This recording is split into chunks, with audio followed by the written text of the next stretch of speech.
May bahay ng missing Pinoy seafarer sa Iran missile attack, bigo pa ring makatanggap ng update sa gobyerno. Detalye ng balitang yan mula kay Rajuman Joyce Adra. RMN Live Report! Wala pa rin natatanggap na update mula sa pamahalaan ng pamilya ng missing Pinoy seafarer sa Iranian na missile attack sa coast of Omani. Sa exclusive interview ng DCXL Army News, iginitigin ng Chris Miranda, may bahay ni Pinoy seafarer George Miranda na wala ring natatanggap silang update sa investigasyon ng pamahalaan sa shipping company na nag-deploy sa kanyang asawa sa delikadong lugar. Sinabi ni Ginang Miranda na may nakalap siyang ebidensya na hindi talaga tinapat ang crew members na delikado pala ang lugar kung saan sila dineploy para mag-rescue ng isa pang barko na tinamaan din ng missile. Ma'am, hanggang ngayon nag-aantay po kami ng clarification, yung tamang balita. Kahit konti lang po, pero pareho lang nung day 1 hanggang ngayon po, as in parehas po. Wala talagang wala akong na-receive na any update kung ano ang ginagawa nila, kung nakipag-usap na ba sila sa company, kung anong ginawa nilang investigation. Kasi sa pagkakarinig ko, violation po talaga yung ginawa ng company na nagpapaalis sila na alam na nilang bawal na po doon pumunta.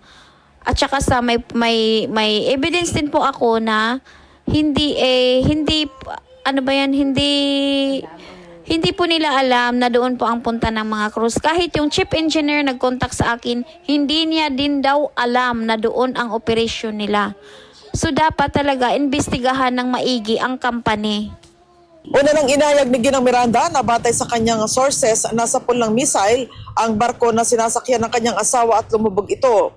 Aminado naman si Migrant Worker Secretary Hans Leo Kakdak na wala pa silang makuhang malinaw na update sa paghahanap kay Pinoy seafarer George Miranda. We're still awaiting word at patuloy yung paghahanap sa kanya. May mga hazards in the area, as you know. It's 18 nautical miles off the Omani coast, but in the Strait of Hormuz. So, patuloy lang po yung paghahanap. Humingi kaming paumanhin kay ma'am, kay Mrs. kung hindi madagdagan ng balita. But rest assured, there are updates in the sense that we still could not have a definite word as to where he is.